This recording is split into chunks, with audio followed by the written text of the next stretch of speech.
2023 की नेट के एग्जाम में कुछ दिन बचे हैं। आज की इस वीडियो में बात करूंगा ऐसे कौन सी चीजें हमको पढ़नी चाहिए ताकि हम एग्जाम में अच्छा परफॉर्म कर पाए। देखो यार, आप लोगों ने बहुत पढ़ा होगा इससे पहले, लेकिन अगर एग्जाम के टाइम पर अगर आप नहीं पढ़ोगे ना, तो चाहे पहले कितने भी पढ़ाई की हो सब गुड़ गोबर हो जाएगी। और चाहे आपने पहले ज्यादा पढ़ाई नहीं की है और ये 10, 15, 20 दिन का जो समय बच रहा है ना, अगर इसमें आप अच्छे से ढंग से पढ़ लोगे तो बेड़ा पार हो जाएगा। तो कुछ कीवर्ड्स को ध्यान में रखो और उसके अकॉर्डिंग पढ़ाई। सबसे पहली बात, अगर आपके मन में पीवाईक्यूज पढ़ने का इतना ज्यादा वो चल रहा है, पूरे दिन यूट्यूब पर आप पीवाईक्यूज ढूंढते रहते हो, तो रुक जाओ, थम जाओ। आपको ज्यादा पुराने पीवाईक्यूज पढ़ने की आवश्यकता नहीं है, क्योंकि एग्जाम के पैटर्न में लगातार बदलाव हो रहा है। खासकर 2020 और 2021 के पेपर में बहुत बदलाव हुआ और 2022 का जून का पेपर भी एक बदलाव का ही रूप था।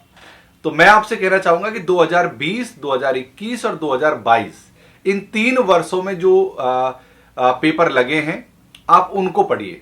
आप ऐसा 2012, 13, 14, 15 इनके क्वेश्चंस को अवॉइड करना, क्योंकि पहले के जो क्वेश्चन आते थे वन लाइनर आते थे, जबकि आपके जो क्वेश्चंस आते हैं ना, वो लैंग्वेज के स्तर पर टफ आते हैं।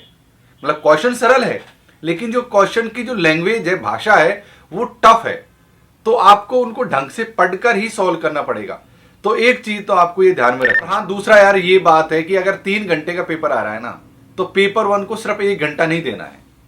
मैं चाहता हूं कि पेपर 1 को आप 1.25 से 1.5 घंटा दीजिए, क्योंकि इसमें आपको डीआई भी करना है, मैथ रीजनिंग भी करना है, कॉम्प्रिहेंशन का जो बोध वाला पार्ट होता है ना, पैराग्राफ, वो भी आता है। आप पेपर 1 में जल्दीबाजी करते हो और पेपर 2 में आपके पास बहुत ज्यादा समय रह जाता है।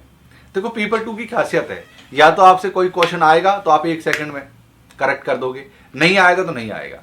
लेकिन पेपर 1 में गुंजाइश है कि अगर आप समय लेकर थोड़ा सा सॉल्व कर सकते हो पेपर को।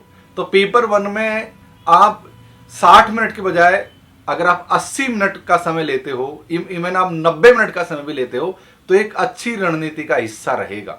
और पेपर को ना थोड़ा लैंग्वेज के स्तर पर समझने की हमको आवश्यकता है, क्योंकि जब तक हम पेपर की भाषा को नहीं समझेंगे, तब तक उसके ऑप्शन पर जंप मत करना कि यार पहले ऑप्शन पढ़ लिए उत्तर दे लो। नहीं, लैंग्वेज ट्रिकी है।